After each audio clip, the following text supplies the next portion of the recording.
প্রিয় দর্শক, যে যেখান থেকে দেখছেন সবাইকে স্বাগত জানাচ্ছি সরাসরি সম্প্রচারিত এনটিভিতে সমসাময়িক বিষয় নিয়ে অনুষ্ঠান আইএফআইসি ব্যাংক নিবেদিত এই সময়। সাথে আছে আমি মুকসিমুল হাসান এবং আজকে আমরা আমাদের অতিথিদের সঙ্গে পরিচিত হব, কিন্তু তার আগে আমরা দিনের গুরুত্বপূর্ণ সংবাদ শিরোনামগুলো একটু জেনে নেব। আজকে উল্লেখযোগ্য দিনের সংবাদের মধ্যে রয়েছে আজকে উপদেষ্টা পরিষদের সভা হয়েছে এবং উপদেষ্টা পরিষদের সভায় সাইবার সুরক্ষা অধ্যাদেশ 2024-এর খসড়ার চূড়ান্ত অনুমোদন দিয়েছে উপদেষ্টা পরিষদ এবং এটি নিয়ে পরবর্তীতে প্রধান উপদেষ্টার প্রেস সচিব শফিকুল আলম তিনি সংবাদ সম্মেলন করে এটির ব্যাখ্যা দিয়েছেন যে এর মাধ্যমে গণমাধ্যমের স্বাধীনতা রক্ষা হবে, সাংবাদিকতা সংকুচিত হবে না। এবং তিনি বলেছেন আগের সাইবার সিকিউরিটির যে অ্যাক্টের যে বিতর্কিত ধারাগুলো আছে সেগুলো এখান থেকে বাদ দেওয়া হয়েছে। এবং প্রশ্ন উত্তরে তিনি বলেছেন শেখ হাসিনা বিরুদ্ধে আন্তর্জাতিক অপরাধ ট্রাইব্যুনালে জারি করা গ্রেফতারি পরোয়ানার ভিত্তিতে তাকে ভারত থেকে ফিরিয়ে আনার চেষ্টা চলছে এবং একই সঙ্গে এটিও জানিয়েছেন যে ক্ষমতায় থাকাকালে দেশে যে দুর্নীতির মানে রাজ্য তৈরি হয়েছিল, প্রচুর অর্থ বিদেশে পাচার হয়েছিল, এসব বিচার অগ্রাধিকারের ভিত্তিতে সরকার করবে। এবং পররাষ্ট্র উপদেষ্টা তিনি আজকে তার আগের বক্তব্য প্রসঙ্গে ভারতকে যে শেখ হাসিনাকে ফিরিয়ে আনার জন্য যে চিঠি দেওয়া হয়েছে সেই চিঠি প্রসঙ্গে বলেছেন যে সেই চিঠির উত্তরের অপেক্ষায় আছে বাংলাদেশ এবং দিল্লি যদি সেই চিঠির উত্তর দিতে দেরি করে তাহলে দিল্লিকে তাগিদ দেওয়া হবে। এর বাইরে বিএনপি মহাসচিব তিনি ঠাকুরগাঁও একটি অনুষ্ঠানে বলেছেন যারা হত্যাকাণ্ডের সাথে জড়িত ছিল তাদের বিএনপিতে নেওয়া হবে না। সুযোগ সন্ধানীদের দলের সুযোগ না দিতে বিএনপির ভারপ্রাপ্ত চেয়ারম্যান তারেক রহমান তার যে নির্দেশনা সেটিও তিনি নেতাকর্মীর উদ্দেশ্যে বলেছেন। আর দলের স্থায়ী কমিটির আরেক সদস্য আমির খসরু মাহমুদ চৌধুরী তিনি বলেছেন রাজনৈতিক এবং অর্থনৈতিক সংকট সমাধানে দ্রুত নির্বাচন দেওয়ার তিনি একটি আহ্বান জানিয়েছেন এবং তিনি বলেছেন অন্তর্বর্তীকালীন সরকারের দ্রুত রোডম্যাপ করা জরুরি এবং এতে সরকারের প্রতি রাজনৈতিক দলগুলোর আস্থা এবং বিশ্বাস বাড়বে। সংস্কার করতে হবে সংসদে, বিএনপি নির্বাচিত হলে সংস্কার কমিটির পরামর্শ সংসদে তুলে ধরবে। এরকম বিজিবি দিবসের অনুষ্ঠানে আজকে স্বরাষ্ট্রমন্ত্রী যে পুনঃতদন্ত কমিশন গঠন করা হয়েছে সেটির তিনি উল্লেখ করেছেন এবং কিছুক্ষণ আগে আজকে সন্ধ্যায় হজরত শাহজালাল আন্তর্জাতিক বিমানবন্দর দিয়ে স্ত্রীসহ কানাডায় যাচ্ছিলেন বিজিবির সাবেক মহাপরিচালক মইনুল ইসলাম, যিনি বিডিআর বিদ্রোহের পর বিজিবি যখন গঠিত হয় তখন তিনি যে প্রথম এই পরিবর্তনের সময় তিনি বিডিআরের মহাপরিচালক ছিলেন। তাকে বিদেশে যেতে দেয়নি, তবে তার নিজ জিম্মায় তাকে বাড়িতে মানে বাসায় ফেরত পাঠানো হয়েছে ইত্যাদি আরও অনেক ঘটনাবহুল দিন। আমরা সেই বিষয়গুলো নিয়ে আলোচনা করব এবং এসব বিষয়ে আলোচনার জন্য আমরা স্টুডিওতে দুজন অতিথিকে আমন্ত্রণ জানিয়েছি। আমরা শুরুতেই পরিচিত হব তাদের সঙ্গে। আমার ঠিক পাশে রয়েছে মনির হায়দার, সিনিয়র সাংবাদিক, অনলাইন অ্যাক্টিভিস্ট, রাজনৈতিক বিশ্লেষক, অনেক পরিচিত। আমরা আমাদের অঙ্গনে সিনিয়র সাংবাদিক হিসেবে যাকে চিনি। এবং তার ঠিক পাশে রয়েছে ডাক্তার জাহিদুর রহমান, তিনিও অনেক পরিচিত, কিন্তু সবশেষ যে পরিচয়টি আমরা দিব নির্বাচন ব্যবস্থা সংস্কার কমিশনের তিনি সদস্য ডাক্তার জাহিদুর রহমান এবং সাংবাদিক মনির হায়দার। আপনাদের দুজনকেই স্বাগত জানাচ্ছি এনটিভির স্টুডিওতে আজকের আলোচনায়। অনেক ধন্যবাদ। মনির হায়দার ভাই, আপনার কাছেই জানতে চাই, সেটি হচ্ছে একেবারে আজকে উপদেষ্টা পরিষদের সভার বেশ কয়েকটি বিষয় আমি ভূমিকাই বলেছি, বিশেষ করে সাইবার সুরক্ষা অধ্যাদেশ 2024 যেটি চূড়ান্ত অনুমোদন দিয়েছে আজকের উপদেষ্টা পরিষদ তাদের সভায়। আসলে এটি কি এমন হওয়ার কোনো সুযোগ আছে কিনা যে আগের সেই আমরা সাইবার সিকিউরিটি অ্যাক্ট বলি বা ডিজিটাল সিকিউরিটি অ্যাক্ট বলি তার অপব্যবহারের সুযোগ থাকছে কিনা, নাকি আসলেই এটি সাইবার নিরাপত্তার জন্যই হয়েছে? সত্যি বলতে এই যে সাইবার সুরক্ষা আইন, এইটার বিস্তারিত জানা আমার পক্ষে সম্ভব হয়নি এখনো। কিন্তু আপনি দেখেন নামের মধ্যেই একটা বড় রকমের মৌলিক পরিবর্তন বা গুণগত পরিবর্তন আমরা দেখতে পাই। ডিজিটাল সিকিউরিটি অ্যাক্ট এবং সাইবার সিকিউরিটি অ্যাক্ট, ওই দুটো শব্দ পরিবর্তন ছাড়া ওইটা মানে লিটারালি একটা আতঙ্কের নাম হিসাবে আমাদের কাছে মানে পরিচিত ছিল। এই দুই নামে একই আইনের দ্বারা দেশের কত শত মানুষকে যে অমানবিক নিপীড়নের শিকার হতে হয়েছিল এটার কোনো হিসাব নাই। এবং বিভিন্ন মহল থেকে দাবি উঠেছিল এসব আইন বাতিল করা অথবা এগুলোর যে ভয়ঙ্কর ধারাগুলো সেগুলো বাতিল করা। তো বিগত সরকার তো আসলে এটা করেছিলই ভিন্ন মতাবলম্বীদেরকে দমন পীড়নের জন্য এবং ভিন্ন মতের মানুষের কণ্ঠরোধ করবার জন্য। তো সেটা সেভাবেই মানুষের কাছে পরিচিত হয়েছে। নতুন যে আইনটার কথা আপনি বললেন, এটার আমি একটা ভালো দিক দেখেছি যে এখানে তারা মানে সুরক্ষার কথা বলেছে, একই সঙ্গে প্রত্যেক মানুষের জন্য ইন্টারনেট সুবিধা নিশ্চিত করার কথা জি, বলেছে, এটিও বলেছে। যেটা নতুন, হ্যাঁ। যেটা আগে কখনো ছিল না। তো আমরা জানি যে বর্তমান দুনিয়া কিংবা আগামীর দুনিয়া, এটা ইন্টারনেটের বাইরে থেকে বা ইন্টারনেট সংযোগ থেকে বিচ্ছিন্ন থেকে মানুষের বসবাসের কোনো সুযোগ থাকবে না। মানে দুনিয়ায় তাহলে অচল হয়ে যেতে হবে মানুষকে। এরই মধ্যে অগ্রসর দেশগুলোতে কিন্তু এমন কোনো মানুষ খুঁজে পাওয়া যাবে না যে ইন্টারনেট সংযোগের বাইরে আছে। এমন কোনো বাড়ি খুঁজে পাওয়া যাবে না যেখানে কোনো ওয়াইফাই নাই। মানে ধরুন আমি ব্যক্তিগতভাবে এখন আপাতত যুক্তরাষ্ট্রে আছি বেশ কয়েক বছর ধরে। তো সেটা তো অবশ্যই অনেক উন্নত দেশ, এই তুলনা দেওয়া ঠিক না।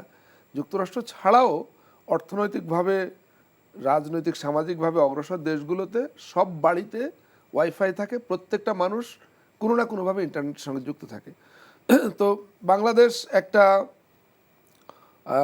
উন্নয়নশীল দেশ এবং এদেশের অনেক সম্ভাবনা আছে। যদি রাজনৈতিকভাবে এদেশকে স্থিতিশীল করা যায় বা রাখা যায়, তো অফুরন্ত সম্ভাবনা এই দেশের। আমাদের তরুণ জনগোষ্ঠী, বিরাট তরুণ জনগোষ্ঠী, তাদের কর্মক্ষমতা আছে, তাদের উচ্চাভিলাষ আছে বড় হবার, বড় ভালো কিছু করবার। সুতরাং ইন্টারনেটের অ্যাক্সেস বা ইন্টারনেট সুবিধা সবার জন্য নিশ্চিত করা, এটা সত্যিই একটা বড় এজেন্ডা এবং খুবই দরকারি এজেন্ডা। তো সেটা এই আইনে ইনক্লুড করা হয়েছে, এটাকে আমি পজিটিভলি দেখতে আরেকটি চাই। বিষয় আপনার কাছে একটু জানতে চাই, সেটি হচ্ছে শেখ হাসিনাকে আন্তর্জাতিক অপরাধ ট্রাইব্যুনালে জারি করা গ্রেপ্তারি পরোয়ানার ভিত্তিতে দেশে ফিরে আনার ব্যাপারে একটি আজকে ক্যাবিনেট, ঠিক বলবো কি উপদেষ্টা পরিষদের সভায় মানে আলোচনা হয়েছে এবং পররাষ্ট্র উপদেষ্টাও বলেছেন যে চিঠি দেওয়া হচ্ছে, তার জন্য আবার তাগিদ দেওয়া হবে। একটু বাস্তবিক অর্থে যদি জিজ্ঞেস করি, তাকে ফিরিয়ে আনা কতটুকু সম্ভব হবে বলে মনে হয়? আমি জাহিদ ভাইয়ের কাছেও একই উত্তর নিব। আমি এই ব্যাপারে আমি শুধু বলবো যে দেখুন, এখানে আমরা মানে কিভাবে তাদের সঙ্গে দেন দরবার করতে পারি সেটার উপর নির্ভর করবে। আমরা একটা চিঠি দিয়েছি, চিঠির জবাবের জন্য তাগিদ দেওয়া হবে, এটাকে আমি খুব জোরালো অবস্থান মনে করি না ব্যক্তিগতভাবে। হ্যাঁ, এটাই হয়তো মানে ডিপ্লোমেসির স্বাভাবিক বা সাধারণ ভাষা, তাই তারা সেভাবে বলছেন। কিন্তু ভারতের সঙ্গে আমাদের দ্বিপাক্ষিক সুসম্পর্ক অক্ষুণ্ণ রেখেও আমরা আমাদের যেটা বৈধ বা ন্যায্য চাওয়া, সেটা আমরা তাদেরকে শক্তভাবে চাইতে পারি, বলতে পারি। আমাদের সামনে দৃষ্টান্ত আছে যে গত 16 বছরে কিংবা আওয়ামী লীগ ক্ষমতায় আসবার পর প্রথম 4-5 বছরে এমন বহু মানুষকে বাংলাদেশ সরকার ভারতের কাছে হস্তান্তর করেছে, যাদের জীবনের নিরাপত্তা ঝুঁকি ছিল হস্তান্তর করবার পরে। তাদের মানে রাজনৈতিক মতাদর্শগত কারণে তারা প্রচণ্ড ঝুঁকির মুখে ছিল, কিন্তু ভারত সরকারের চাওয়া অনুযায়ী তাদেরকে প্রত্যর্পণ করা হয়েছিল। এর বিপরীতে বাংলাদেশের অনেক সন্ত্রাসী, অনেক অপরাধী ভারতে লুকিয়ে ছিল, তাদের 1-2 জন ছাড়া তাদের বেশিরভাগকে কিন্তু তারা কখনো ফেরত দেয়নি। তো ফেরত না দেওয়ার ক্ষেত্রে বিগত সরকারের ভূমিকাটা সেরকম ছিল, তারা এগুলো নিয়ে কখনো কোনো জোরালো অবস্থান গ্রহণ করেনি। শেখ হাসিনার ব্যাপারটা তো একেবারেই এক্সট্রাঅর্ডিনারি এবং মানে গোটা দুনিয়ার বুকে সবার কাছে স্পষ্ট যে সে 2000 মানুষকে হত্যা করে ভারতে পালিয়ে গেছে। এরকম একজন কুখ্যাত গণহত্যাকারী ভারত সরকারের কাছে থাকবে, বাংলাদেশ জোর গলায়, এবং আমাদের দুই দেশে তো বন্দি বিনিময় চুক্তিও আছে, চুক্তি আছে। সুতরাং এইখানে তো তাদের কাছে কোনো দয়া দাক্ষিণ্যের ব্যাপার না, বা তাদের কাছে তাদের কোনো ফেভার চাওয়া না। চুক্তি আছে, আইন অনুযায়ী সে একজন হত্যাকারী, গণহত্যাকারী, এখানে তার বিচার হচ্ছে, ট্রায়াল হবে, সুতরাং তাকে ফিরে আনতে হবে। তো এইটা আমার মনে হয় যে সরকারের জোরালো অবস্থানের উপর নির্ভর করবে যে ভারত এখানে কি ভূমিকা নেবে না নেবে। আমি আপনাকে একটা জিনিস বলি, দেখুন বাংলাদেশের 3 দিকে ভারত, এটা সত্য। নানা কারণেই আমরা ভারতের উপরে অনেক কিছু নির্ভরশীল, মানে বিশেষ করে বিভিন্ন পণ্য আমদানির ক্ষেত্রে। আমরা পণ্য আমদানি করে টাকা দিয়ে, আমরা তো আর বিনা পয়সায় আনি না। বিপরীতে আমাদের পণ্য রপ্তানি, আপনি তো এই আমাদের ট্রেড ইমব্যালেন্সের ব্যাপারটা জানেন, যে আমরা তাদের কাছ থেকে 11 থেকে 12 বিলিয়ন ডলার ইম্পোর্ট করি, আর আমরা তাদের কাছে এক্সপোর্ট করি $1 বিলিয়ন সামান্য কিছু বেশি, $2 বিলিয়ন নিচে।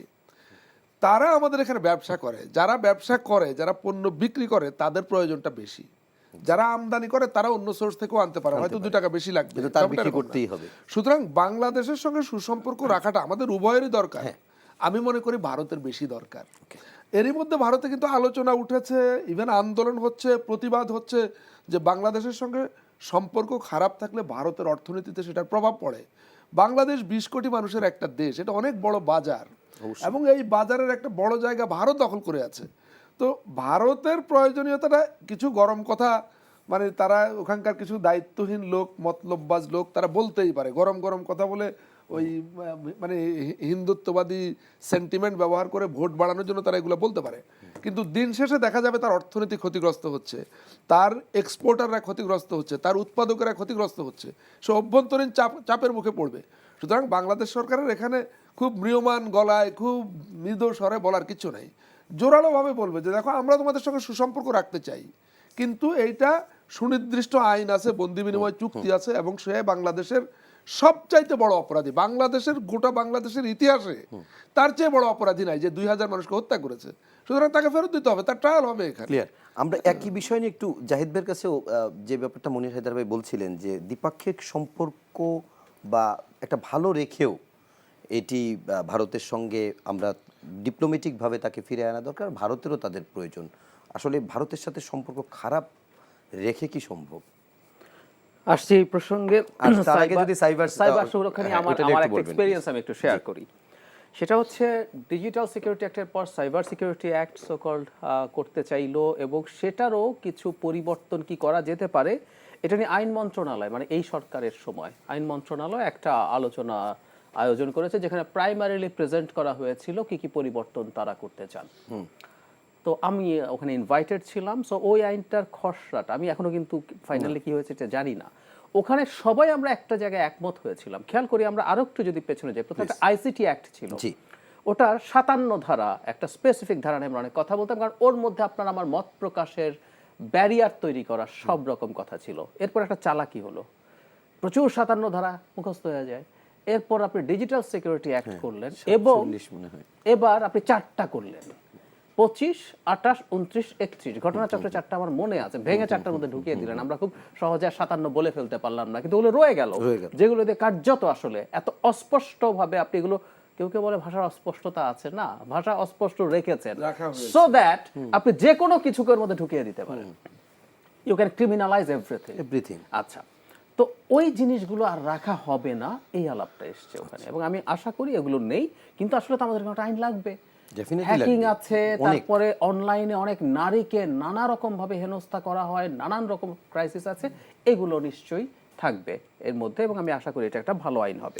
মানে সুরক্ষা শব্দটা ব্যবহার করার মাধ্যমে আসলে ওই জিনিসটাকে এবং ওই যে নিরাপত্তা নিয়েও কিন্তু ওখানে প্রশ্ন উঠেছিল, ওখানে কিন্তু এই প্রশ্নটা উঠেছিল যে সিকিউরিটি এই শব্দ ইটসেলফ শুনতে মনে হয় যে এটা অপ্রেস করবে, নিবর্তন সুরক্ষা শুনলে একটা নিরাপত্তাও চলে আসে। হ্যাঁ, আচ্ছা, এখন এবার ইন্ডিয়ার যে ইস্যুটাতে, মানে আমি মনে করি আসলে ইন্ডিয়া শেখ হাসিনাকে পাঠানো অ্যাফোর্ড করতে পারে না, কোনোভাবেই পারে না। আচ্ছা, প্রথম আসলে আমি প্রত্যর্পণ আইনের কথা বলি। 2013 সালে এটা হয়েছিল, পরে 16 সালে কিছু অ্যামেন্ডমেন্ট হয়েছে। ওর মধ্যে একটা ফাঁক অলরেডি আছে, ইন্ডিয়ান মিডিয়া কিন্তু অলরেডি সেটার কথা বলছে, আপনি ওখানে যদি যান ওখানে দেখবেন যে ওরা বলছে। আচ্ছা, সেটা হচ্ছে ওখানে এরকম একটা ক্লজ আছে, যে কোনো পক্ষ যদি মনে করে ট্রু বিচারিক কারণ ছাড়া রাজনৈতিক উদ্দেশ্যে কাউকে চাওয়া হচ্ছে এবং সে রাজনৈতিক নিপীড়নের শিকার হচ্ছে, এবং সে ন্যায় বিচার না পাওয়ার ঝুঁকি আছে, মানে অ্যাজাইলাম যেরকম করতে চায় একই রকম। সো এই ঘটনাগুলো যদি মনে করে তাহলে তাকে ফেরত না দিলেও পারে। আচ্ছা, সো তারা এখন বলবে আমাদের ন্যায় বিচারের প্রশ্ন আছে, এটা আছে, রাজনৈতিক ইত্যাদি, ওরা দেবে না, এটা হচ্ছে না। কিন্তু জাহিদ ভাই, সেক্ষেত্রে বাংলাদেশের সঙ্গে যদি তার সম্পর্ক অবনতি হওয়ার ঝুঁকি থাকে, এই ঝুঁকিটা কি ভারত নেবে ফাইনালি? এটা এই প্রশ্নটা দে ক্যান নট অ্যাফোর্ড। আমি আজও বলছি ঝুঁকি থাকলেও তাকে কেন করতে হবে, আর আমরাই বা এখন কেন করলাম। আমাদের মনে আছে অক্টোবরের 30 তারিখটা আমার স্পেসিফিকলি মনে আছে, কারণ আমি রিসেন্টলি কথা বলেছি। আমাদের প্রধান উপদেষ্টা ব্রিটেনের ফিনান্সিয়াল টাইমসকে একটা ইন্টারভিউতে ক্যাটাগরিক্যালি বলেছেন শেখ হাসিনার বিরুদ্ধে রায় হবার পর তাকে ফেরত চাওয়া হবে এই মুহূর্তে, কারণ হিসেবে উনি এটাও বলেছেন কূটনৈতিক উত্তেজনা আর বাড়াতে চান না, মানে বিচার শুরু না, রায় হওয়ার পর। এবং আমি তখন এটা নিয়ে কথা বলেছিলাম যে সরকার ভারতের সাথে তার টেনশনটাকে ডিএসকালেট করতে চেষ্টা করছে, কমানোর চেষ্টা করছে, কিন্তু হঠাৎ কিন্তু আবার পরিবর্তন হয়ে গেল পরিস্থিতিটা। তাহলে সরকার আসলে কি অর্জন করতে চায়? মানে সরকার এটা শেখ হাসিনাকে ফেরত আনা যাবে, আমি মনে করি না সরকার বিশ্বাস করে এটা। আচ্ছা, কেন আনা যাবে না? দুটো খুব মোটা দাগের কারণ আছে। মানে যে আপনাকে একটা দেশকে ধ্বংস করে আপনার সব পারপাস সার্ভ করেছে, আপনি যাকে স্লেভের মতো সার্ভ করেছেন, তাকে আপনি তুলে দিতে গেলে ভবিষ্যতে পুরো শেখ হাসিনা না পারলেও 50% শেখ হাসিনা, 60% শেখ হাসিনা কি আপনি পাওয়ার জন্য যে কাউকে খুঁজবেন, ইউ ক্যানট। মজার ব্যাপার, শেখ হাসিনার ব্যাপারে কিন্তু কংগ্রেসও, শশী থারুরকে আমি দেখেছি অনেক বিজেপি পলিসিকে ক্রিটিক করেন, কিন্তু শেখ হাসিনাকে রাখার ব্যাপারে শশী থারুরকেও দেখেছি যে উনি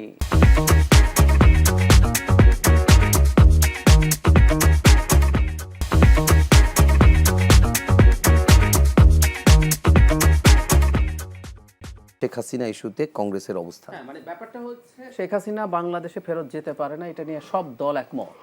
শশী থারুরের কথা বলছিলাম, উনি বিজেপিকে নানান জায়গায় ক্রিটিক করেছেন, এই যে হিন্দুদেরকে নিয়ে যে ন্যারেটিভ ইত্যাদি, তার দল ভিন্ন অবস্থান, কিন্তু শশী থারুরের কথা বলছি, কিন্তু উনিও ব্যক্তিগতভাবে মনে করেন এটা রাইট ডিসিশন, শেখ হাসিনা এখানে থাকবে, তাকে নিরাপত্তা দেওয়া সব তাদের দায়িত্ব। তো ফলে কারণটা কি? কারণ উনি সার্ভ করেছেন, ভবিষ্যতে আপনার সার্ভ করার পরিণতি আপনাকে দেখতে হবে। যে আসাদ রাশাকে সার্ভ করেছে, সুতরাং আসাদকে রাশা আশ্রয় দিয়েছে, ব্যাপারগুলো এইরকম। নাম্বার 2 হচ্ছে শেখ হাসিনাকে ধরুন ফেরত পাঠালো, জি, এবার শেখ হাসিনার বিরুদ্ধে ট্রায়াল শুরু হলো। মানে এখন ভারতের সাথে স্বামী স্ত্রীর সম্পর্ক, এই কথাগুলো আমরা এখন আর ফান করে বলার কিছু নাই। Quote and quote ABC news Australia, husband wife relationship তারাও হেডলাইন করেছে এবং কিভাবে এটা ভেঙে গেল ইত্যাদি ইত্যাদি। সো আপনি যখন তার ইনভেস্টিগেশনের পর যখন ট্রায়াল শুরু করবেন, শেখ হাসিনা ভারত তাকে ফেরত দিয়েছে যার জন্য তিনি এই দেশ ধ্বংস করে এসব করেছেন, উনি ক্ষুব্ধ হবেন। এবং আমরা অনেক কিছুই জানি, ধারণা করি, উনি আরো স্পষ্টভাবে আমাদের আরো অনেক কিছু জানাবেন এই দেশটা ধ্বংসের পেছনে ভারত কিভাবে কাজ করেছে। তিনি ভারতের বিরুদ্ধে বলা শুরু করবেন, একদম শিওর। ফলে যেটা দাঁড়াবে, ভারত আসলে এটা অ্যাফোর্ড করতে পারবে না। আচ্ছা, এরপর আমরা কেন করলাম, আমাদের একটা এক্সিস্টিং স্ট্যান্স থেকে সরে আসলাম। সেটা হচ্ছে ওই যে বললাম, তার কনভিকশন হওয়ার পর চাওয়া হবে, এখন আগেই চাইলাম। আমি এটাকে ইন্টারপ্রিট করি এভাবে, প্রধান উপদেষ্টা কিন্তু খুব বিরক্ত আছেন উনি যে বারবার কথা বলছেন, কারণ ওনার একটা বক্তব্যকেই খণ্ডানোর জন্য শেখ হাসিনা এগুলো করেছে বলে আমরা ধারণা করি। পিটিআই এর সাথে সাক্ষাৎকারে তিনি exactly she should keep silent এরকম একটা কথা বলেছেন। তাকে চাওয়ার থাকতে পারে, চাওয়ার মানে তাকে চাইবো আমরা, কিন্তু চাওয়ার আগ পর্যন্ত তাকে চুপ থাকতে হবে। এরপর তিনি করলেন কি প্রাথমিক ট্রিক, সেটা হচ্ছে এক ধরনের ফোন কল রেকর্ড করিয়ে, এগুলো প্ল্যান করে রেকর্ড করিয়ে বলছে ছেড়ে দাও, এগুলো কোনো ফাঁস না, মানে মেসেজ দেওয়া। আচ্ছা, এরপর ওনার বার বাড়ছে, আমরা এইভাবে বলি না, বার বাড়তে শুরু করলো। পোস্টারিং হলো ব্রিটেনে, আমেরিকান সিটিগুলোতে, যেখানে তিনি বক্তৃতা করবেন বলে আগের একটা ডেট, পোস্টার, প্রধানমন্ত্রী, শেষে আবার এমপি বক্তৃতা করবেন। এবং উনি বক্তৃতা করতে শুরু করলেন এবং অনিবার্যভাবেই উনি কি করবেন টরবেন ইত্যাদি। তার মানেটা হচ্ছে প্রধান উপদেষ্টাকে উনি আসলে ব্যক্তিগতভাবে আক্রমণ করছেন, এবং বক্তব্যের মধ্যে তো আছে, এবং ওই যে মুখ বন্ধ করার কথা যেটা বলেছিল। সো আমি মনে করি it's a very right decision. ভারতকে আসলে শেখ হাসিনাকে ফেরত দেবে না, কিন্তু ভারতকে শেখ হাসিনা ইস্যুতে চাপ দিতে হবে। ফলে অন্তত ওনার ওই বক্তব্য কথা বন্ধ হতে হবে, যাতে এই মেসেজ তার লোকজনের কাছে যায় যে ভারতও এখন আসলে আর শেখ হাসিনাকে গুনছে না, ইটস এ স্পেন্ট ফুয়েল, এটা শেষ হয়ে গেছে, এটার আর কোনো গুরুত্ব নাই। এটা একটা জায়গা, এটা একটু নিশ্চিত করা দরকার আছে বলে আমি মনে করি, সেই কারণেই হয়তো এটা করেছে। আরেকটা জিনিস, আপনি যখন ডিপ্লোম্যাটিক নেগোসিয়েশনে বসেন, যখন সম্পর্কটা খুব কর্ডিয়াল না, তখন আপনি পরস্পরকে একটু চাপে রাখার চেষ্টা করবেন। ধরুন আমাদের 2 পররাষ্ট্র সচিব বসলো, লাভ থাকুক না থাকুক দিচ্ছেন আজকে থেকে 6 মাস পর, তখন আমি বললাম ভাই আপনি তো শেখ হাসিনাকে দিলেন না, যদি এটিতে শুরু করেন, so that you can create some pressure, এই প্রেশারগুলো কাজে লাগে। এবং আমরা গ্লোবালি কিন্তু এই কথাটা বলতে পারবো যে আমাদের এই রকম একজন মানুষ, ধাপে ধাপে তো ইনভেস্টিগেশন হবে, ধাপে ধাপে ট্রায়াল শুরু হবে, কনভিকশন হবে, ভারত দেবে না। সো এটা সবসময় ভারতকে ব্যাকফুটে রাখার একটা স্কোপ হবে। একটু আপনার কাছে আরেকটু জানতে চাই, সেটি হচ্ছে যে বাংলাদেশে আমরা 5 আগস্টের পরে এক ধরনের ভারত বিদ্বেষ সবসময় আছে দেশে, কিন্তু 5 আগস্টের পরে সেটা আমরা অতিমাত্রায় দেখেছি। বিশেষ করে শেখ হাসিনা সেই দেশে ভারতে চলে যাওয়া, পালিয়ে যাওয়া, এবং একই সঙ্গে গত 15 বছর তিনি অনেকেই মনে করেন যে তিনি যে ক্ষমতায় ছিলেন সেটি মূলত ভারতের এক ধরনের ব্যাকআপ বা পৃষ্ঠপোষকতায়, যে কারণে ভারত বিদ্বেষ আছে।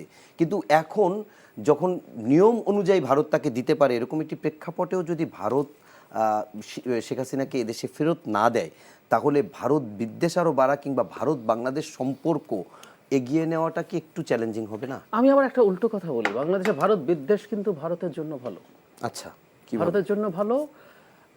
মনির ভাই যেটা বললেন, ব্যবসা কিন্তু শুরু হয়ে যাবে, ব্যবসা খুব বেশি দিন ঠেকিয়ে রাখতে পারবেন না, এটা ওনার দেশের লোকজনের জন্য এটা হবে। কিন্তু বিদ্বেষ ভারত রাদার নাটচার করতে চায়।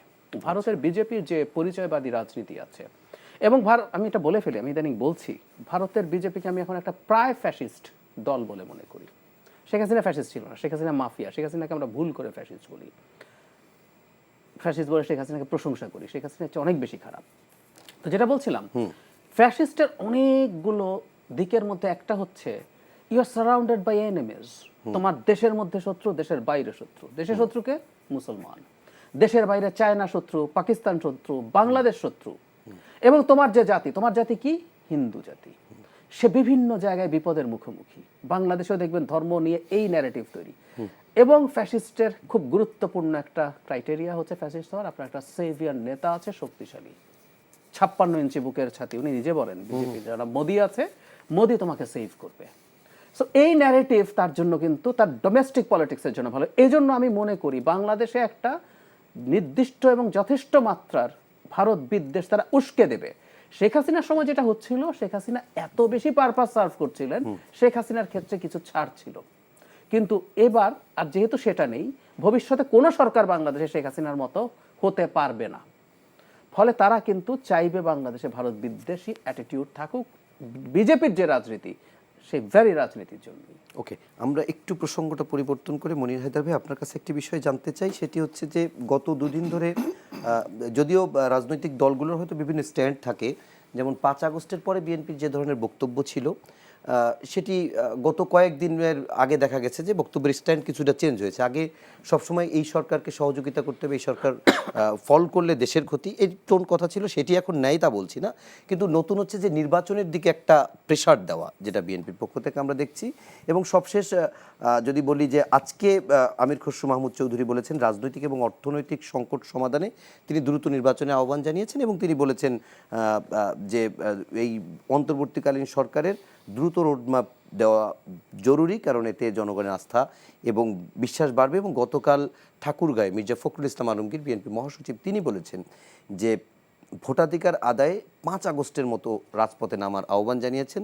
দায়িত্বশীল জায়গায় বসে ভুল কথা বললে জনগণকে বিভ্রান্ত করা যাবে না। 5 আগস্টের মতো রাজপথে নামার আহ্বান আসলে কেন?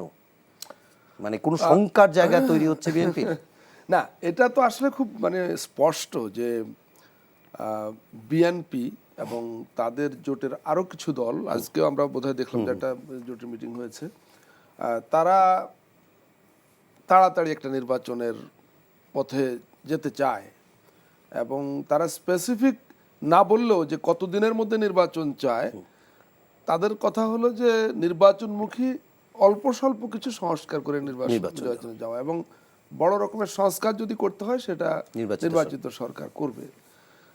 এই অবস্থানটা তাদের আগেও ছিল, কিন্তু হয়তো এত জোরালোভাবে ছিল না। তারা আগে বলতো যে একটা নির্বাচনী রোড ম্যাপ দেওয়া হোক। তো প্রধান উপদেষ্টা প্রফেসর ইউনূস 2 সপ্তাহ আগে একটা ঘোষণা দিয়েছেন, সেটা খুব পরিষ্কার রোড ম্যাপ না হলেও তিনি একটা ধারণা দিয়েছেন যে একটু অস্পষ্টতা আছে, যে যদি এরকম কম সংস্কার হয় তাহলে 25-এর শেষে, যদি বেশি সংস্কার হয় 26-এর মাঝে। তো এটার ব্যাপারে বিএনপি এটুকু বুঝতে পেরেছে যে 1 বছরের মধ্যে নির্বাচনের কোনো সম্ভাবনা সরকারের ইচ্ছে অন্তত নেই। তো সেটার কারণেই হয়তো বিএনপি এখন একটু কড়া ভাষায় কথা বলছে। মির্জা আলমগীর সাহেব যেটা বললেন, এখন 5ই আগস্টের মতো রাস্তায় নামার অবস্থা তো আর হবে না, এটা আমরা সবাই বুঝি। কিন্তু বিএনপি একটা চাপ তৈরি করবার চেষ্টা করছে। এটা আসলে দেখুন, এই বিশ্লেষণটাকে এভাবে না করে যে বিএনপি কোন পথে যাচ্ছে, সরকার কোন পথে যাচ্ছে, আমার কাছে অনেক বেশি গুরুত্বপূর্ণ যে একটা অনৈক্য দানা বাঁধছে। যে আমি এইটা নিয়ে আপনাকে এই প্রসঙ্গেই প্রশ্নটা আমি একবার করে দেই। সেটা হচ্ছে যে আমরা দেখছি যেমন একদিকে বৈষম্য বিরোধী ছাত্র আন্দোলন, জাতীয় নাগরিক কমিটি, তারা বলছে যে শুধুমাত্র একটি নির্বাচন না, তারা বলছেন যে দেশে একটি ফ্যাসিবাদ কায়েম হয়ে গেছিল, সেই ফ্যাসিবাদী জায়গা থেকে দেশকে মুক্ত করতে হবে, এবং সেজন্য শুধুমাত্র নির্বাচন ছাড়াও রাষ্ট্রের অনেকগুলো সংস্কার জরুরি। সেই সংস্কারগুলো না করে শুধু নির্বাচন করলে আসলে সরকার আসবে, সরকার যাবে, কিন্তু ফ্যাসিবাদী কাঠামোটি যাবে না। সে কারণে তারা একটু ম্যাসিভ সংস্কার চাচ্ছে। আর বিএনপি সেই জায়গা থেকে বলছে যে যত দ্রুত নির্বাচনই একমাত্র সরকার পরিবর্তনের প্রপার ওয়ে, সুতরাং দ্রুত নির্বাচন যাওয়া। আমি বলতে চাচ্ছি এই কারণে সংস্কার, সংবিধান সংশোধন নাকি পুনর্লিখন, এই যে বৈষম্য বিরোধী ছাত্র আন্দোলন, জাতীয় নাগরিক কমিটি, তার সঙ্গে বিএনপি বা প্রচলিত রাজনৈতিক দলগুলোর ভিতরে এই ক্রমবর্ধমান দূরত্ব কি ঐক্যের ক্ষেত্রে কোনো অন্তরায় হবে কিনা? দূরত্ব মানেই তো অনৈক্য। হ্যাঁ, সুতরাং সেটা ঐক্যের কোন ক্ষেত্রে পর্যায়ে অন্তরায়ের কিছু যাচ্ছে না, মানে একটু? ঐক্যটা আসলে ক্রমশ দুর্বল হয়ে যাচ্ছে বা ভেঙে যাচ্ছে, একদম পরিষ্কারভাবে এটা আমরা দেখতে পাচ্ছি। আসলে হয়েছে কি, এখানে আমি মনে করি যে একটা মিস হ্যান্ডেলিং, এটা প্রপারলি হ্যান্ডেল করা হয়নি। মানে আমাদের জুলাই অভ্যুত্থান বা 5ই আগস্টের পরিবর্তনের পর থেকে 5ই আগস্টের অভ্যুত্থানটা তো সফল হবার কারণ কি? সবাই পরিকল্পিতভাবে না হলেও যেভাবেই হোক, মিরাকলই হলেও একটা ঐক্য তৈরি হয়েছিল, গোটা দেশের মানুষ এক হয়ে গিয়েছিল। এটা কেউ ঘোষণা দিয়ে করেনি যে সবাই ঐক্যবদ্ধ হও, ঘটনার চক্রে ঐক্যবদ্ধ হয়ে গেছে। এবং এই মানুষ ঐক্যবদ্ধ হওয়াটাই এমন একটা বোমায় পরিণত হয়েছে যে ওই বোমায় শেখ হাসিনার মাফিয়াতন্ত্র উড়ে চলে গেছে। তো এই ঐক্যটা, মানে যারা পরাজিত হয়েছে তাদের একটা প্রধান টার্গেট হলো এই ঐক্যটা ভেঙে দেওয়া। মানে তারা হয়তো তাদের হারানো সাম্রাজ্য ফিরে পাবে না, কিন্তু এই ঐক্যটা যদি কোনোভাবে দুর্বল করে দেওয়া যায়, ভেঙে দেওয়া যায়, তাহলে তাদের অন্তত এতটুকু শান্তি যে আমরা এদের অভ্যুত্থানটাকে খুব বেশি সফল হতে দিলাম না, এটা মানে ভালো পরিণতির দিকে যেতে দিলাম না। আমি মনে করি এখানে একটা কনস্পিরেসি আছে, যে হয়তো কেউ বলবে কোথা থেকে আছে, সেই ফাঁদে পা দিচ্ছে, যেখান থেকেই হোক এটা আছে। আমার কাছে মনে হচ্ছে যে ছাত্রদেরকে, বৈষম্য বিরোধী ছাত্র আন্দোলন যাদের নেতৃত্বে এই অভ্যুত্থান হয়েছে, তাদেরকে এরকম মানে প্ররোচনা কোথাও থেকে কি দেওয়া হচ্ছে যে তোমরা অভ্যুত্থানের নেতৃত্ব দিয়েছো, তোমরাই আগামী দিনে বাংলাদেশের রাষ্ট্র ক্ষমতায় থাকবা, হ্যাঁ তোমরাই বহুদিন বাংলাদেশ চালাবা, সুতরাং তোমরা এই লাইনটা নাও। প্ররোচনা কিংবা উৎসাহ যে কোনো কিছু দেওয়া হচ্ছে। আবার একইভাবে বিএনপির কাছেও কি এরকম কোনো উৎসাহ আছে যে তুমি সবচাইতে বড় দল, এখন একটা নির্বাচন হওয়া মানে তুমি 300 সিটের মধ্যে 250 কিংবা আরো বেশি সিট তুমি জিতে যাবা, দেরি হলে তুমি দেরি করছো কেন, তুমি তাড়াতাড়ি ইলেকশন আদায় করে নাও। বিএনপি ধীরে সুস্থে কিংবা কখনো জোর গলায় সেই দাবিটা তুলছে। আর অন্যদিকে আমাদের সরকার, প্রফেসর ইউনূসের নেতৃত্বাধীন সরকারের ভূমিকাটাও মানুষের মনে হতাশার জন্ম দিচ্ছে। এই সত্যটা আমাকে বলতেই হবে। আমি মনে করি, আমি ব্যক্তিগতভাবে এটা আমি ছাত্রদের সঙ্গে আলাপচারিতায় বলেছি যে আজকে থেকে 3 মাস আগে যদি কোনো ইনস্ট্যান্ট সার্ভে করা হতো বা হয়েছে, অনেক সার্ভে করা হয়েছে নির্বাচন কতদিন পরে হওয়া দরকার, বেশিরভাগ সার্ভে এসছে যে অন্তত 2 বছর কোনো নির্বাচন দরকার। হ্যাঁ, 2 থেকে 3 কিন্তু বেশি। আজকে আপনি যদি সেই ইনস্ট্যান্ট সার্ভে করেন, রেজাল্ট কিন্তু অনেকটাই পরিবর্তিত। এই পরিবর্তনের কারণ কি? এই পরিবর্তনের প্রধান কারণ হয়েছে আমার কাছে মনে হয় যে এই সরকারের কাছে মানুষ, সাধারণ মানুষ কিছু কিছু বিষয়ে অনেক শক্ত পদক্ষেপ আশা করেছিল, অনেক জোরালো পদক্ষেপ আশা করেছিল, কিন্তু সেই জায়গাগুলোতে সরকার বেশ দুর্বল আচরণ করেছে। ধরুন একদম আমি সর্বশেষ এক্সাম্পল হিসাবে বলি যে বিডিআর হত্যাকাণ্ডের যে পুনর্তদন্ত, এটা আমরা সবাই জানি যে একটা ভয়াবহ হত্যাকাণ্ড হয়েছে, যেটা পৃথিবীর ইতিহাসে খুব বিরল হত্যাকাণ্ড। এই হত্যাকাণ্ডের যে বিচার শেখ হাসিনা সরকার করেছিল, সেই বিচারের একটা দৃষ্টান্ত কি, যে বিএনপি নেতা নাসিরউদ্দিন পিন্টু জেলখানায় বন্দী ছিল, অন্য মামলা তাকে আগে বন্দী করে রাখা হয়েছিল, সেই পিন্টুকে এই মামলায় আসামি করা হয়েছে যে সে জেলখানায় বসে কনস্পিরেসি করেছে কি, যে ওই হত্যাকারী জওয়ানদেরকে পালিয়ে যাওয়াতে সে সাহায্য করেছে, এবং সেই মামলায় তার বিচার করা হয়েছে, তিনি শেষ পর্যন্ত জেলখানায় মারা গেলেন। মানে শেখ হাসিনার করে যাওয়া বিডিআর কিলিং এর তদন্ত এবং বিচার যে কত ফার্স, কতটা ভুয়া ছিল, এই ঘটনা কিন্তু তার প্রমাণ। সুতরাং এইটার একটা জেনুইন তদন্ত হতে হবে এবং অগ্রাধিকার ভিত্তিতে হতে হবে। কি কারণে এই সরকার এই জিনিসটা বুঝতে পারলো না, তারা সিদ্ধান্ত দিয়ে দিল যে এই তদন্তটা হবে না, এবং কিছু মানুষকে কথা বলার সুযোগ করে দিল, তারা কিছু মানুষকে এনআরকি তৈরির সুযোগ করে দিল, তারপর আবার ঠিকই এখন কমিশন হচ্ছে। তো এই যে সিদ্ধান্তহীনতা, এটা অদ্ভুত। এই ধরনের অনেকগুলো দৃষ্টান্ত দেওয়া যাবে। আমার মনে হয় এই জিনিসগুলো মানুষের মধ্যে একটা হতাশার জন্ম দিয়েছে, এবং একটা বিরাট সংখ্যক মানুষ বিশ্বাস করতে শুরু করেছে যে না, এদেরকে দিয়ে হবে না ভাই, যত খারাপই হোক একটা নির্বাচন দিয়ে বিএনপি বা যেই আসুক, তারা এসে কিছু শক্ত পদক্ষেপ নেক। এই জিনিসটা হচ্ছে। কিন্তু আমি মনে করি কি জানেন, ব্যক্তিগতভাবে জানি না জাহেদ ভাই আমার সঙ্গে একমত হবেন কিনা, এত তাড়াতাড়ি বিএনপি যত তাড়াতাড়ি চাইছে নির্বাচনটা যে কারণেই হোক এত তাড়াতাড়ি হবে না বলে আমার মনে হচ্ছে। না কারণ আছে, আমি এত ব্যাখ্যা দিতে পারবো না। বেশি তাড়াতাড়ি করতে গেলে কি বেশি দেরি হতে পারে? সেটাও আমি জানি না, বাট হতেও পারে। আপনি প্রশ্নটা খুব আমি যেটা মনে করি যে এখানে যদি দুই পক্ষের মধ্যে এরকম রশি টানাটানি জোরালো হয়, এইটার রেজাল্ট হবে যারা ষড়যন্ত্র করছে তাদের ইচ্ছে পূরণের পথ পরিষ্কার হবে। আপনি দেখুন, আমাদের এখন সবচাইতে বেশি দরকার হলো যে ভাই ঠিক আছে, নির্বাচন কবে হবে, কিংবা সরকার কিভাবে আরেকটু শক্তিশালী আচরণ করবে, এবং ছাত্ররা নতুন রাজনৈতিক দল করতে গেলে সেটা কিভাবে হবে, ছাত্রদের ভূমিকা কি হবে, তারা সরকারের থেকে দল করবে নাকি অন্য কোনো বিকল্প হবে, এই বিষয়গুলো একটু খোলামেলা আলোচনাটা বাড়া দরকার পক্ষগুলোর মধ্যে। কিন্তু সেইটা অনুপস্থিত। প্রধান উপদেষ্টা 2 সপ্তাহ আগে একটা জাতীয় ঐক্যের ডাক দিয়েছেন, জাতীয় ঐক্যমত কমিশন গঠন করেছেন, এবং রাজনৈতিক দল, ছাত্রদের সঙ্গে, অন্য অন্য স্টেক হোল্ডারদের সঙ্গে তিনি মিটিং করেছেন, আলাপ আলোচনা করেছেন। কিন্তু আমার কাছে মনে হয় উন্মুক্ত আলোচনাটা অনেক বেশি জরুরি। সেটা হয়তো সরকার করবে।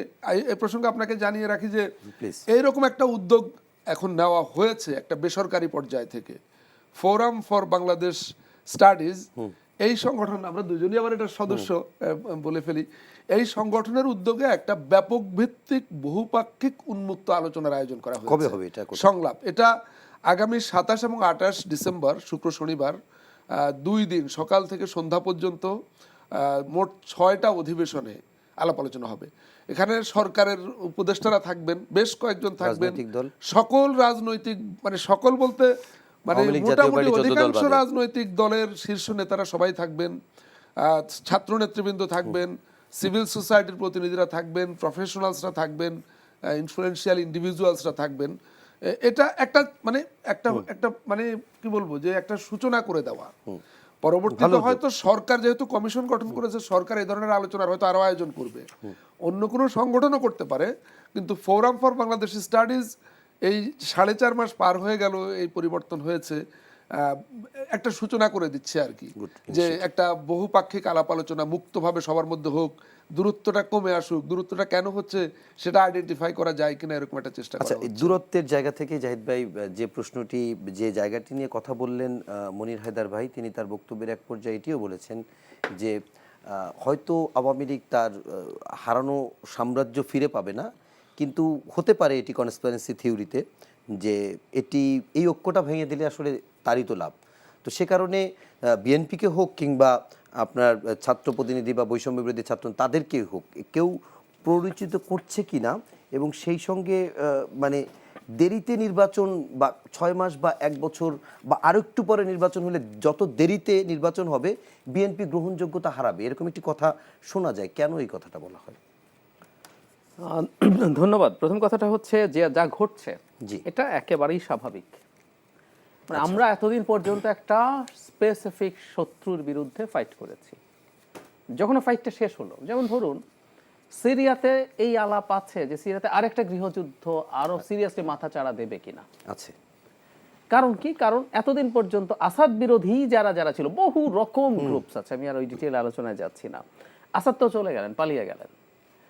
এখন হায়াত তাহরির শামস দখল করলো, আর শাম দখল করলো মানে সিরিয়ার দামেস্ক, অ্যাপারেন্টলি রাজধানী দখল করেছে, কিন্তু আর বিভিন্ন জায়গায় বিভিন্ন রকম শক্তি আছে, এবং তাদের হাতে আবার বন্দুক আছে। তারা 13 বছর গৃহযুদ্ধ করেছে, আবার যুদ্ধ লেগে যেতে পারে, কারণ এখন দেশটা আমি কিভাবে কোথায় আমার নিয়ন্ত্রণে থাকবে না তার নিয়ন্ত্রণে থাকবে না, আমি যেভাবে চালাতে চাই না সে। সো এটা খুব স্বাভাবিক। ইডিওলজিক্যাল ডিবেট শুরু হয়েছে, বিপ্লব না গণ অভ্যুত্থান দীর্ঘদিন, এবং আমি নিজেও একটা পক্ষে দীর্ঘদিন ডিবেট করেছি এটা নিয়ে, ওইটা শুরু হলো।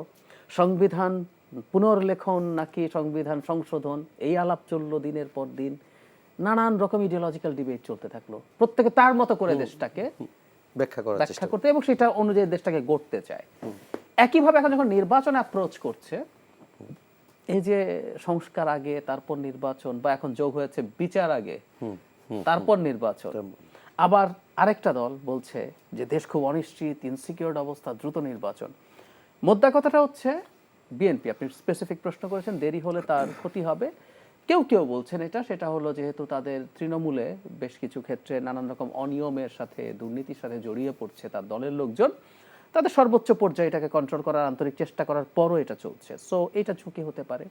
আর সেটা যদি সরিয়েও রাখি, যে দলটা 17 বছর ক্ষমতায় ছিল না এবং যে এখন একটা নির্বাচন হলে সে তো একটা অর্গানাইজ দল, ডেফিনেটলি সে চাবে, সে ক্ষমতায়, রাজনৈতিক দলের কাজ ক্ষমতা কাজই দেওয়া। আছে। মানে আপনারা ক্ষমতার জন্য রাজনীতি করেন, ডেফিনেটলি করে। মানে কেউ কেউ বলে ভট কথা, রাজনীতি করেই ক্ষমতায় যাওয়ার জি। জন্য। আচ্ছা, একইভাবে যে নতুন দলটা হতে যাচ্ছে ছাত্রদের নেতৃত্বে, তারা অনেকেই ছাত্র নাই, আচ্ছা ঠিক আছে, তারা সময় বেশি পেলে তাদের জন্য সুবিধা হয়, তারা সংগঠিত হতে পারে। সুতরাং রাজনীতিতে মুখে কি বলে সেটার চাইতে reading between lines is more important. এবং তাদের এই চাওয়ার মধ্যেও সমস্যা কিছু আমি দেখি না। উনি নতুন দল করছেন, ওনার যদি 3-4 বছর হয় উনি মনে করতেই পারেন যে আমার আপনাকে ভালো আরেকটা হবে। প্রশ্ন, এটা আমি বুঝতে পেরেছি, আরেকটা প্রশ্ন একটু জানতে চাই, সেটি হচ্ছে বিএনপি জাতীয় স্থায়ী কমিটির সদস্য আমির খসরু মাহমুদ চৌধুরী, তিনি তার বক্তব্যে বলেছেন সংস্কার করতে হবে সংসদে, বিএনপি নির্বাচিত হলে সংস্কার কমিশনের পরামর্শ সংসদে তুলে ধরবে এবং তা বাস্তবায়ন করবে। আমার প্রশ্নের জায়গাটি হচ্ছে সংস্কার কমিশন, যেটি নির্বাচন ব্যবস্থা সংস্কার কমিশনের, আপনি একজন সদস্য, তো আপনাদের নিশ্চয়ই সংস্কারের ক্ষেত্রে বেশ কিছু প্রস্তাবনা থাকবে, সেই সংস্কারগুলো এই সরকার করবে নাকি পরের সরকার করবে বা কিভাবে করবে, সেজন্য আপনাদের কোনো সুপারিশ থাকবে কিনা?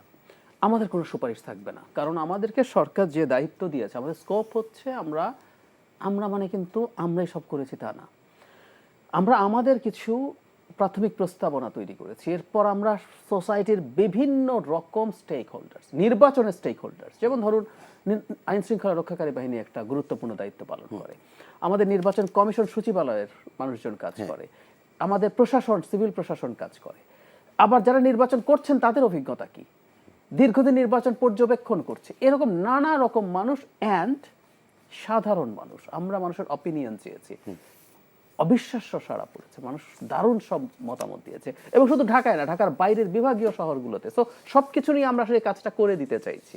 দেওয়ার পরে আসলে আমাদের কে বাস্তবায়ন করবে এটার দায়িত্ব আমাদের না, আমরা রাজনৈতিক দলেরও অপিনিয়ন, মজার ব্যাপার, আমরা রাজনৈতিক দলের সাথে কিন্তু সরাসরি ডায়ালগ করিনি। ইন্টারেস্টিং, সবচেয়ে গুরুত্বপূর্ণ স্টেক হোল্ডার কোনো কমিশন কিন্তু করেনি। সরকারের দিক থেকে বলা ছিল আপনারা তাদের কাছ থেকে রিটেন অপিনিয়ন চান, ওনারা রিটেন অপিনিয়ন দিয়েছে। কেন? কারণ সরকার ওই ডায়ালগটা করতে চায় based on this commission report.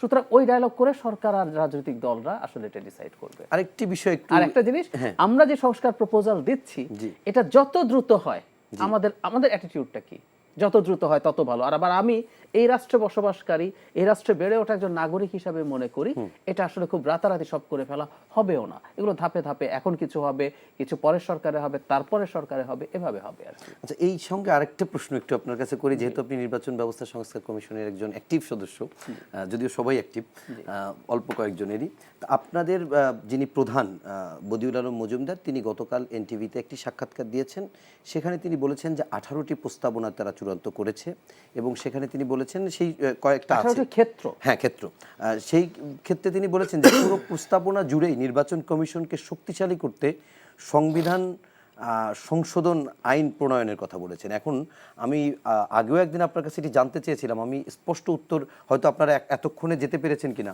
যে আপনাদের যে প্রস্তাবনাগুলো থাকবে সেগুলো কি সব মানে এই আরপিওর মাধ্যমে এই সম্ভব, নাকি নাকি সংবিধান সংশোধন করতে হবে, নাকি সংবিধান পুনর্লিখন করতে হবে? সংবিধানের দুটো ফাঁস করে দেই, এটা ফাঁস করায় অসুবিধা হবে না। একটা হচ্ছে যেমন ধরুন তত্ত্বাবধায়ক সরকার ছাড়া নির্বাচন হতে পারে না, মানে ব্যাপারটা এরকম, এটা যদি না থাকে আর বাকি আলাপ শেষ। ওই যে বলেছিল না যে সেনাপ্রধান যুদ্ধে হেরে আসছে, রাজা জিজ্ঞেস করছে যে তুমি যুদ্ধে হারলা কেন, বলে যুদ্ধে হারার 101টা কারণ আছে, তো প্রথমটা বললো বারুদ সব ভিজে গেছিল, তো বললো বাকি 100টা আর বলার দরকার নেই, বারুদ ভিজে গেলে আর বাকি 100টা দরকার আছে। তত্ত্বাবধায়ক সরকার না থাকলে বাংলাদেশে জাতীয় নির্বাচন ঠিক হবে না। সো এটা তো সংবিধানে আনতে হবে। সেটা আপনার কোর্টের মাধ্যমে আসলো না, কোর্টের মাধ্যমে আসেনি, এটা নিয়ে ডিবেট আছে।